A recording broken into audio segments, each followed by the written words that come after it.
Selamat berjumpa kembali dalam kuliah moral dasar.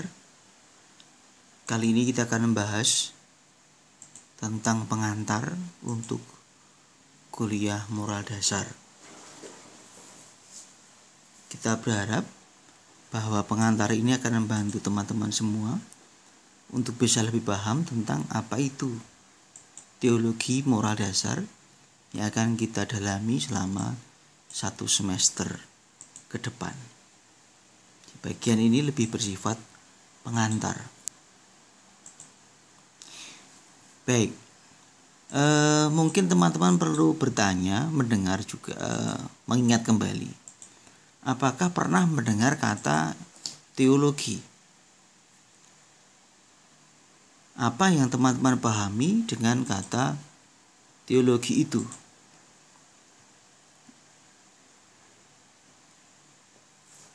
Karena kita nanti akan bicara soal teologi moral dasar, bukan sekedar moral biasa, tapi kita akan diskusi belajar soal teologi moral dasar. Maka pertanyaan pertama adalah, apa itu kata teologi? Teologi, theos dan logos. Teologi berasal dari kata theos dan logos. Theos itu artinya Tuhan, logos artinya ilmu. Teologi adalah ilmu yang mencoba merefleksikan tentang Tuhan dengan mengambil dasar pada pewahyuan. Nah, pewahyuan itu ada 3 hal.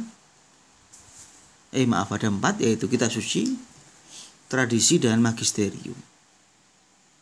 Jadi teologi adalah ilmu yang mencoba merefleksikan tentang Tuhan. Dasarnya adalah apa? Pewahyuan. Maka teologi adalah ilmu tentang Tuhan. Ilmu yang mencoba secara mendasar merefleksikan tentang bagaimana pewahyuan itu. Dasarnya ada pada kitab suci, tradisi gereja, dan juga magisterium. Kalau kita menyebut kata tradisi, ingat ya, T-nya bukan T kecil tapi T besar, tradisi. Magisterium adalah ajaran-ajaran gereja. Kitab suci adalah sabda Allah, refleksi iman yang dituliskan dalam bentuk tulisan. Sementara tradisi seringkali dikatakan tidak tertulis.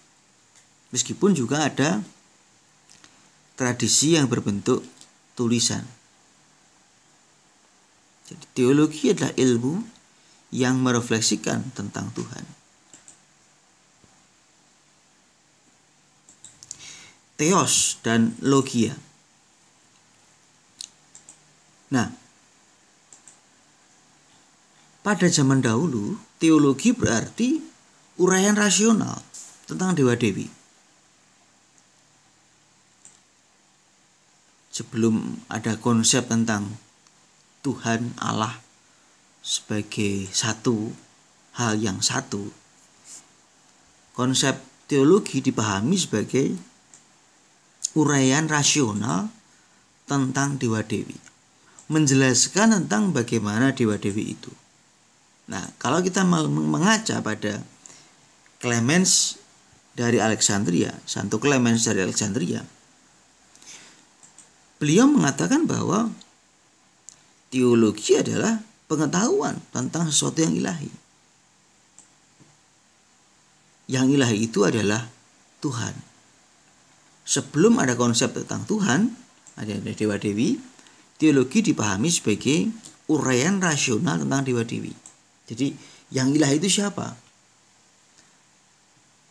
Origenes mengatakan apa? Teologi adalah ajaran yang benar tentang Tuhan dan tentang Kristus sebagai penyelamat. Jadi teologi menurut Origenes adalah ajaran yang benar tentang Tuhan dan tentang Kristus sebagai penyelamat. Santo Eusebius mengatakan teologi sebagai ajaran yang benar dan pasti tentang Tuhan. Sebuah ajaran yang pasti dan benar tentang Tuhan. Itu Eusebius. Para bapak gereja Yunani, kelompok monastik, jadi mereka tinggal di biara-biara, di pertapaan begitu, mengatakan bahwa teologi adalah kepenuhan dari pengetahuan dan kepenuhan gnosis, karena teologi dibimbing oleh Roh Kudus. Nah, apa yang bisa kita simpulkan tentang arti kata teologi? Sederhananya, teologi adalah sabda Tuhan tadi yang direnungkan secara kritis atau ilmu tentang Tuhan. Secara harfiah, secara tekstual, teologi dipahami sebagai ilmu tentang Tuhan. Tetapi secara makna, teologi berarti sabda Tuhan yang coba direnungkan, dipahami secara kritis. Nah, bagaimana teologi berkembang pada abad pertengahan? Pada abad pertengahan, rasio berkembang.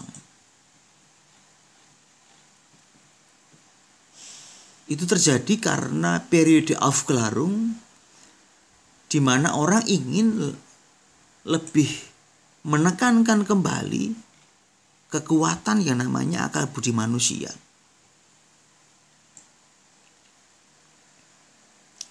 Boethius mengatakan bahwa metode berteologi adalah investigasi untuk membuatnya berada pada jalur yang semakin benar.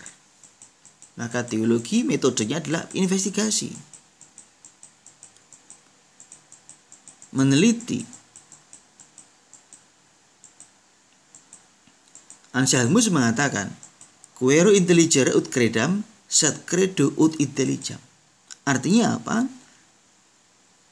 Bukannya saya mencoba mengerti supaya percaya, namun saya percaya supaya mengerti. Artinya apa? Bahwa saya ini beriman, memiliki iman kepada Tuhan, kepada Allah. Dengan demikian, saya akan memahami. Maka berteologi itu dasarnya adalah iman. Saya bisa berteologi dengan baik berdasar apa? Berdasar pada iman. Kalau saya tidak punya iman, maka susah bagi kita untuk berteologi. Karena dasarnya adalah iman. Thomas Aquinas mengatakan, teologi sebagai sakra doctrina. Karena di dalamnya terjadi contemplari et contemplata alis tradere. Artinya apa? Kontemplasi dan men-sharingkan buah-buah kontemplasi dengan yang lain. Maka Thomas Aquinas memandang bahwa teologi itu sebuah lectio divina, bacaan kudus, bacaan ilahi. Bahkan berteologi itu dibayangkan, dihayati seperti sebuah doa. Karena di situ orang membaca, merenungkan sabda Allah. Nah, jadi yang pertama, teman-teman harap paham kata teologi. Teologi adalah sederhananya ilmu tentang Tuhan atau refleksi atas sabda Allah dengan dasar pada iman.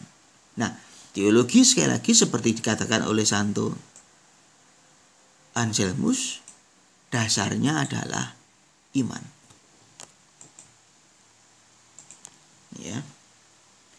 Teologi berarti permenungan akan sabda Allah yang dibuat secara kritis berdasarkan rasio manusia dengan menggunakan akal budi manusia, tapi tetap pada koridor yaitu pewahyuan. Nah, yang kedua, kita akan bicara soal kata moral. Apa sih moral itu? Kalau Anda ditanya soal kata moral, biasanya orang akan mengatakan soal baik buruknya orang. Ini orang baik atau buruk? Orang yang perilakunya tidak baik kita katakan tidak bermoral. Orang yang perilakunya baik kita katakan bermoral. Ini pembedaan yang sering kali kita buat, bahwa moral seringkali kita pahami sebagai perbuatan orang itu baik atau tidak. Bermoral berarti dia berbuat baik, tidak bermoral berarti dia berbuat tidak baik, tidak bermoral. Mari kita lihat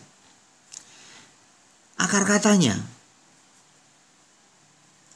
Dalam bahasa Yunani ada kata ethos. Ethos artinya kebiasaan. Juga berarti tempat hidup bersama. Nah, ethos ini turunannya menjadi kata dalam bahasa Indonesia adalah etika. Nah, dalam terjemahan bahasa Latin dari Yunani menjadilah kata mores. Jadi di bahasa Yunani itu ethos, kata itu diterjemahkan ke bahasa Latin itu menjadi mores, yang artinya adalah adat kebiasaan dan karakter manusia.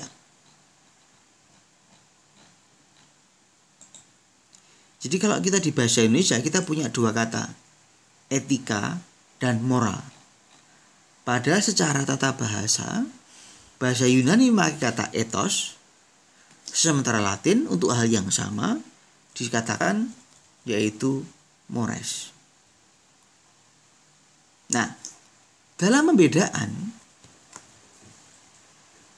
biasanya etika lebih dipahami sebagai sesuatu yang bersifat filosofis, nuansanya filosofis. Tetapi moral nuansanya lebih religius. Nah, sekarang ini keduanya tidak terlalu dibedakan. Tapi penting bagi kita untuk juga melihat apa sih etika, apa itu moral. Nah, mari kita melihat antara etika dan moral. Hubungan antara etika dan moral.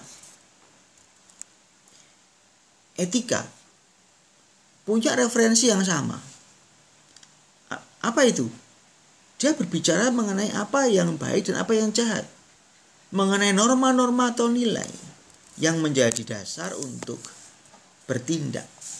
Itu adalah etika. Jadi etika bicara soal apa yang baik dan apa yang jahat. Norma, nilai. Di moral itu juga sama. Bicara soal apa yang baik dan yang jahat. Atau juga bicara mengenai norma-norma atau nilai yang menjadi dasar untuk bertindak.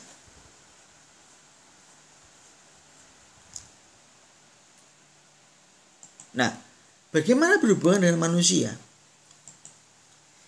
Etika ingin menunjukkan kualitas seseorang dalam bertindak sebagai perwujudan tanggung jawabnya terhadap dirinya sendiri dan sesama. Jadi, etika mau menunjukkan kualitas pribadi seseorang. Ketika menghadapi sesuatu, oh ini tanggung jawab saya. Ketika teman saya sakit, oh ini tanggung jawab saya. Saya bantu dia misalkan. Nah, moral juga sama.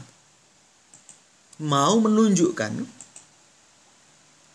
kualitas seseorang dalam bertindak sebagai perwujudan tanggung jawabnya terhadap dirinya dan juga dengan sesamanya. Nah, yang ketiga, apakah etika dan moral sama-sama konkret? Ya, sama-sama konkret. Di mana konkretnya? Kalau etika itu berusaha memberi pengertian dan guna dari suatu tindakan, serta memberi pertimbangan normatif yang mendasari tindakan tersebut. Jadi lebih dikenal sebagai sebuah teori. Sementara moral lebih menjalankan pertimbangan tersebut dalam tindakan konkret. Maka karena bersifat konkret, moral lebih menunjukkan status kesadaran seseorang akan apa yang baik dan apa yang jahat dalam bertindak. Moralitas sebagai penghayatan pribadi seseorang. Nah, ini perbedaan. Di sini ada perbedaan antara etika dan moral. Jadi, kalau etika itu mempertanyakan dasar-dasar, kalau moral menjalankan. Sebagai sebuah contoh, kita mau melihat apa itu etika. Karena dikatakan bahwa etika itu berusaha memberi pengertian dan guna dari sebuah tindakan. Contoh, kita sering ketemu orang yang mengemis di pinggir jalan. Anda tergerak untuk membantu, memberikan uang entah 500, entah 1000, atau lebih dari itu. Nah, etika kan bertanya, apakah bantuan yang diberikan itu sesuatu yang baik? Apakah dengan membantu orang yang mengemis di perempatan jalan itu betul-betul bisa membuat dia menjadi hidup lebih baik? Atau malah itu akan menjadi sumber ketergantungan bagi dia? Maka etika bertanya, oke, membantu, ya, membantu itu baik. Tapi membantu dengan memberi uang pada para pengemis, apakah itu baik? Di sini etika bicara, mengkritisi pengertian, guna, tindakan. Setelah mengkritisi lalu memberi makna normatif. Oh, sebetulnya kalau ada orang mengemis di pinggir jalan, kita tidak perlu membantu. Karena seringkali ketika kita beri uang kepada mereka, jatuhnya menjadi tidak berguna. Maka kalau membantu orang miskin, kemana? Ya silahkan mencari lembaga-lembaga sosial, memberi bantuan melalui dinas sosial dan sebagainya, yang notabene dia punya data. Ini orang-orang yang sungguh miskin dan pantas dibantu. Karena kerap kali kita melihat bahwa di televisi muncul pada waktu itu orang yang menunjukkan bahwa dirinya itu tangannya putus, buntung begitu, cacat begitu. Ternyata setelah dikasih uang 100-an ribu, tangannya utuh. Ternyata disuruh menunjukkan tangannya dan ternyata ketahuan bahwa tangannya utuh. Artinya apa? Orang bisa jadi mengemis karena itu pekerjaannya, bukan karena dia miskin. Maka membantu orang yang mengemis di pinggir jalan itu bisa jadi tidak tepat sasaran. Etika bicara di situ. Maka etika memberikan pengertian dan guna dari sebuah tindakan, lalu juga memberi pertimbangan normatif. Ya, mengkritisi Lalu kalau moral bagaimana? Moral menjalankan pertimbangan tersebut dalam tindakan konkret. Contoh, Anda mau ke sekolah. Di tengah jalan Anda melihat orang yang kecelakaan, berdarah-darah. Di dalam hati adalah muncul pertimbangan. Apakah saya akan jalan terus ke sekolah? Atau saya akan berhenti dan mencoba membantu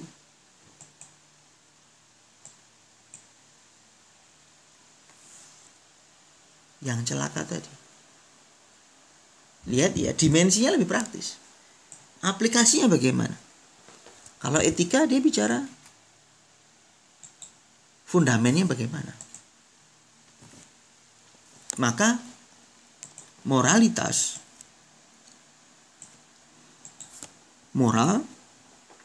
lebih menunjukkan status kesadaran seseorang akan apa yang baik dan apa yang jahat dalam tindakannya.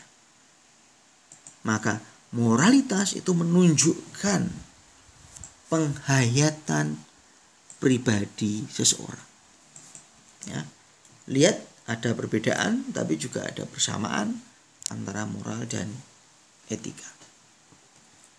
Pendek kata. Etika adalah ilmu yang mencari orientasi. Seperti GPS. Dengan GPS kita tahu kita ini ada di mana. Dengan GPS kita tahu kalau saya mau ke sana maka jalannya lewat A, B, C, D dan seterusnya. Maka etika membantu kita sehingga kita bisa paham kita ini berada di mana dan kita mau kemana. Pertanyaan yang berat bagi etika adalah bagaimana saya harus hidup dan bertindak. Jadi etika itu dibayangkan seperti peta, seperti GPS. Dengan etika saya tahu di mana saya dan saya mau kemana, lewatnya mana. Ini fungsi dari etika. Maka etika dipandang sebagai ilmu yang mencari orientasi.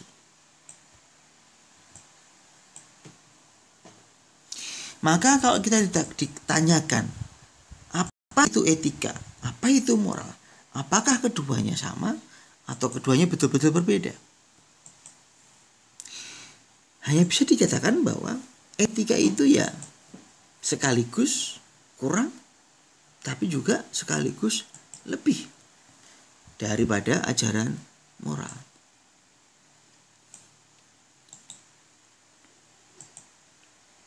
Nah, ini pembedaan coba didefinisikan antara moral dan etika.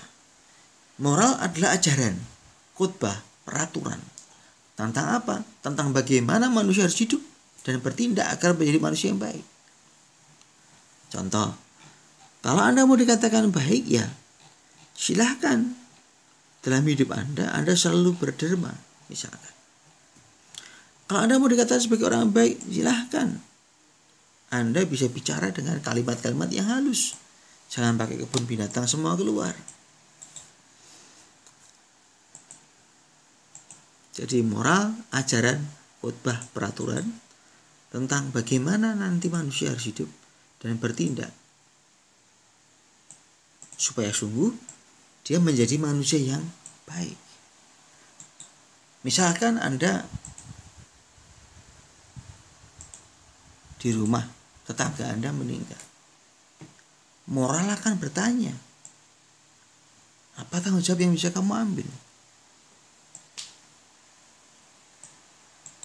Ya, ini moral. Berikutnya etika. Etika dipandang sebagai filsafat atau pikiran kritis. dan mendasar tentang ajaran-ajaran dan pandangan moral. Jadi kalau bahasa yang tadi, etika itu memberi arah, mempertanyakan, mengkritisi kebiasaan-kebiasaan kita untuk menemukan hal-hal mendasar, kebiasaan-kebiasaan yang baik. Itu etika. Jadi etika itu ilmu yang memberi orientasi dan dia tidak bisa menjadi terlalu konkret. Nah, apa sih gunanya kita ini sekarang harus belajar etika? Kenapa tidak belajar yang lain lagi aja? Nah, ada beberapa alasan kenapa etika itu perlu diajarkan. Satu, kita mengalami bahwa dunia kita menjadi sangat plural. Bahkan tidak ada kesatuan tatanan normatif. Artinya ya, norma tidak terlalu menjadi kaku. Nah, masyarakat sekarang ini lebih menjadi masyarakat yang transformatif, tanpa tandingan.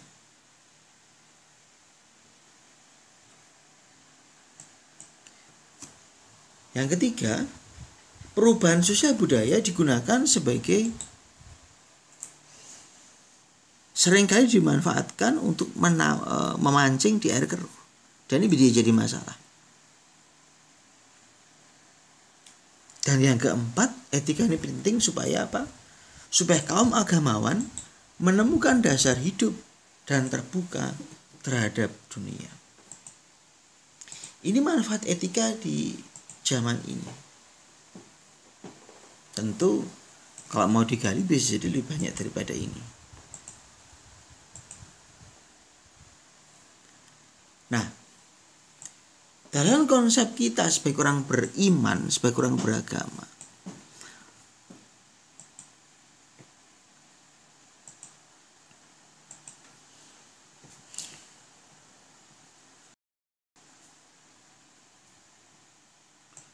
etika adalah interpretasi atas perintah atau hukum yang termuat di dalam wahyu.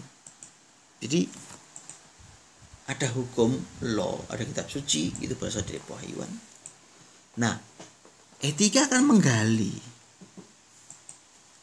menginterpretasi mana saja yang termasuk harus dibuat dalam hal ini. Yang berikutnya, etika ini juga penting karena dengan etika kita bisa menemukan, oh, kasusnya seperti ini. Dulu memang tidak ada, tapi kurang lebih ada kejadian seperti ini. Maka harus dibuat ini dan itu. Jadi etika membantu sehingga masalah-masalah moral yang baru yang tidak langsung dibahas dalam pewahyuan dapat dipecahkan sesuai dengan semangat pewahyuan itu sendiri. Ini hubungan antara etika dan yang namanya agama. Sementara kata moral, nah ini yang seringkali gambaran ini menurut saya menarik ya. Kalau kita bicara soal moral, moral sering diidentikan dengan bisikan-bisikan. Ada bisikan yang baik, mengajak pada kebaikan. Ada bisikan yang buruk, mengajak pada hal yang tidak baik.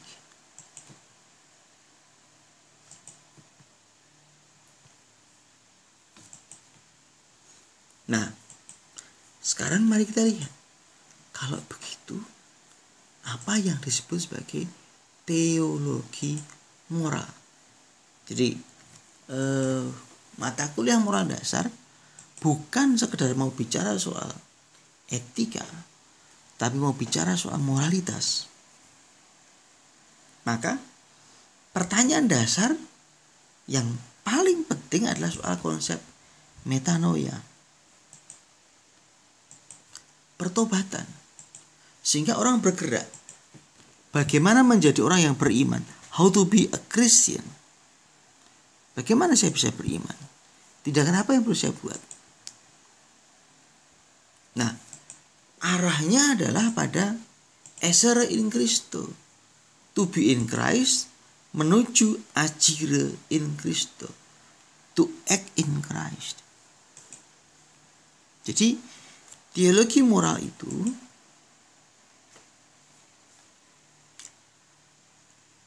mengajarkan soal bagaimana orang itu ada dalam Kristus dan selanjutnya menuju atau bertindak dalam Kristus. Ini teologi moral.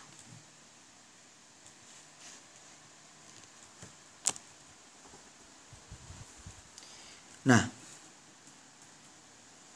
sementara apa yang kita bahas nanti dalam satu semester adalah teologi moral dasar. Konteksnya adalah iman. Jadi moralitas tidak bisa dipisahkan dari iman. Maka teologi moral dasar mau bicara soal ciri-ciri pada perwujudan iman.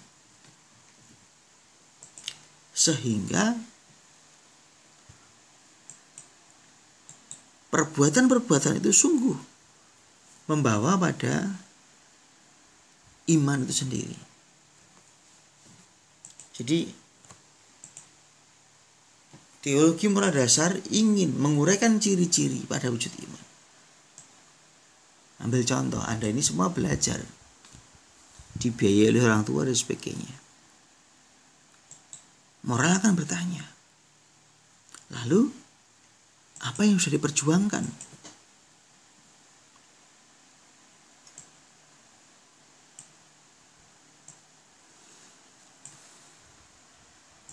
Jadi tidak bisa kita omong teologi moral tapi tidak pakai kata iman, tidak bisa.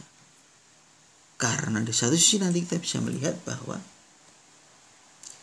tindakan orang itu bisa jadi adalah perwujudan imannya. Nah, ini konsep teologi moral menurut Konsili Vatikan kedua dari dokumen OT artikel 16. Ya.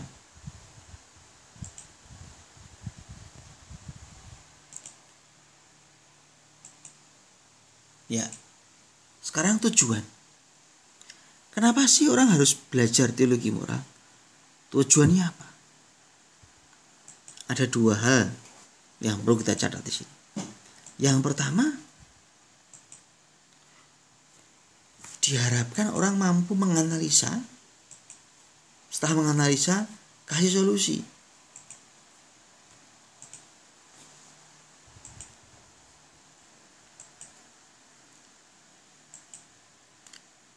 Di sisi lain dikatakan juga bahwa teologi moral memiliki yang namanya kebenaran dasariah yang menjadi pegangan umat dalam hidupnya.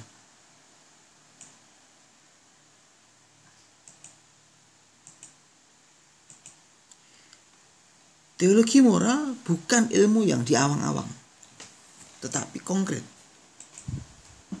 faktual. Maka teologi moral dipandang sebagai ilmu yang siap pakai.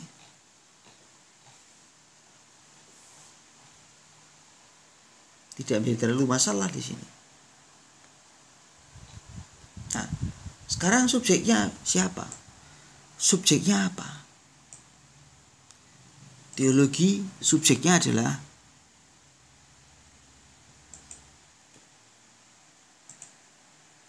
sabda Allah, tradisi, lalu magisterium. Ketiganya itu diramu untuk menggambarkan bagaimana manusia itu.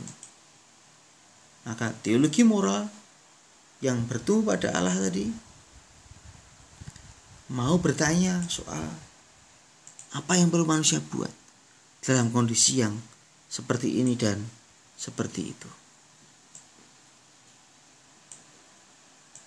Nah, maka di sini menjadi kelihatan sekali bahwa teologi moral memberikan batasan norma bagi perilaku manusia.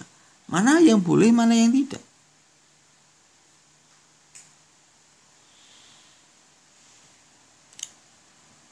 Teologi moral mau mencari norma sebagai forma intrinsik, bukan forma ekstrinsik, tetapi intrinsik, yang bisa jadi berbeda satu dengan yang lainnya. Teologi moral mencari norma sebagai forma intrinsik yang mendorong orang untuk hidup dan berbuat di dalam Kristus. Metodenya apa? Teologi moral itu. Ada metode tomistik, skolastik, spekulasi. Ada metode kasuistis, kalau ada kasus dilihat. Dan yang ketiga, dan yang paling sering dipakai adalah metode reflektif. Apa itu? Merefleksikan perilaku manusia dalam dinamikanya dengan misteri Kristus dan sejarah keselamatannya yang sedang bekerja di dunia. Metodenya refleksi. Ada yang metode kasuistis. Oh, kasusnya ini, maka solusinya begini. Oh, yang ini kasusnya berbeda lagi, maka begini.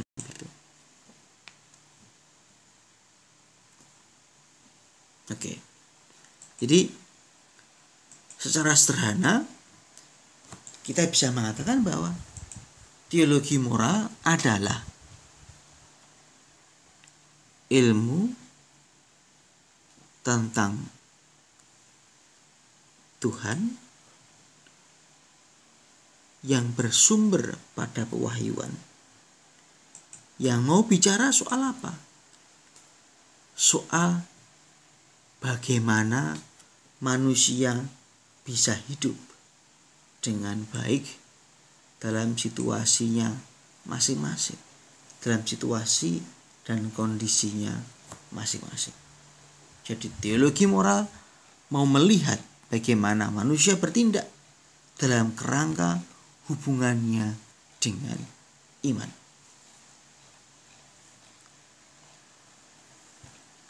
Itu kurang lebih penjelasan singkat tentang apa itu teologi moral.